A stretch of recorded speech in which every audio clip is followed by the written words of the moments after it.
లేత కొమ్మలు అంటే కడిగి ఆరబెట్టిన తర్వాత మనము ఆకు దింపుకోవాలి. అది కూడా ఇట్లా దింపాలి. మరి ఈ కట్టెలు కూడా రానియకుండా నీట్గా ఒక్క కొమ్మను సీదా ఉంటా 2-3 సార్లు చూడాలి.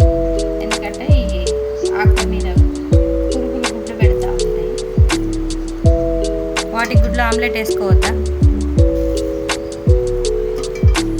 ఆమ్లెట్ వేసుకునేంత లేవా? వేసుకుంటే వేసుకో, కానీ అందరు వేసుకోలేరు కదా.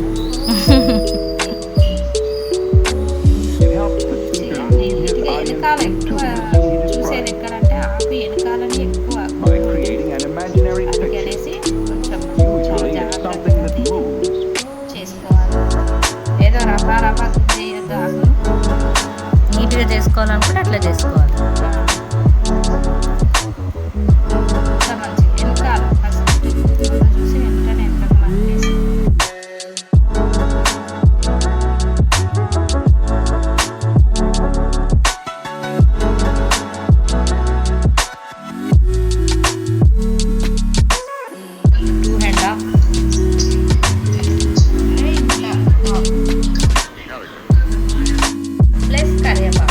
మునగాకు ప్లస్ కరివేపాకు 2 కాంబినేషన్. ఇప్పుడే చెట్టు మించాలు తీసుకొచ్చిన, అప్పుడే చెట్టు మించాలు తెంపింది అయితే ఇంకా చాలా మంచిది. అంటే ఎక్కడ కూడా పక్కకు లేదు, ఫ్రెష్గా కింద ఎక్కడ పెట్టకుండా మంచిగా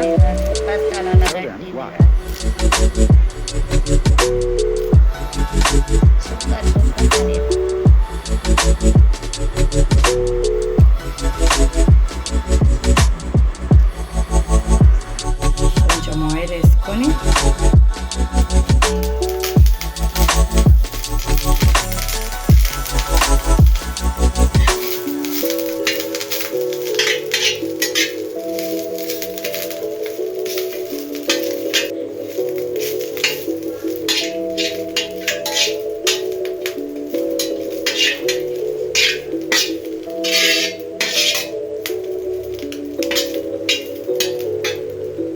సరిపోయింది, బాగా రోస్ట్ అయిపోయింది. ఇంకా now it's moringa turn.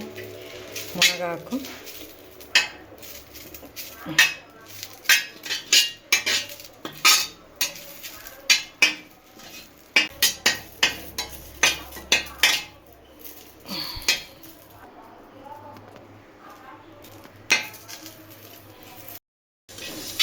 Five spoons dhaniya, 5 spoons జీలకర్ర,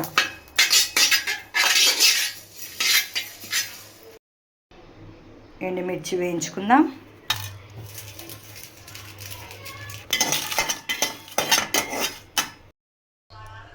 ఎండుమిర్చి, ధనియాలు, జీలకర్ర, ఉప్పు వేసి పట్టుకుంటున్నాం. ఇప్పుడు కరివేపాకు వేసేసుకుందాం, దీంట్లోనే పట్టిద్దాం. మంచిగా కరివేపాకు లోపల మెల్ట్ మిక్సీ అయిపోయింది. ఇప్పుడు మునగాకు కూడా వేసేసుకుందాం.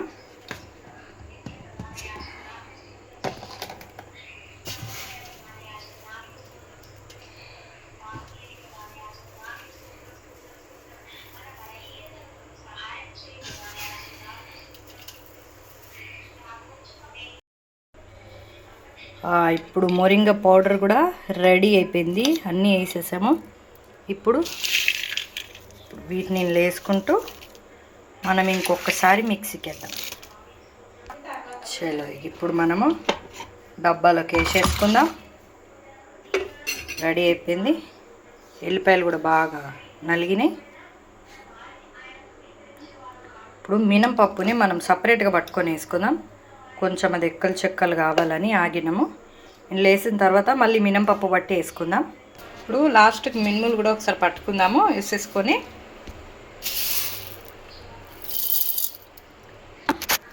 కొంచెం ఇట్లా బరకగా అయింది, ఇలా కలిపేసుకుందాం. ఇక మనం రెడీ అయిపోయింది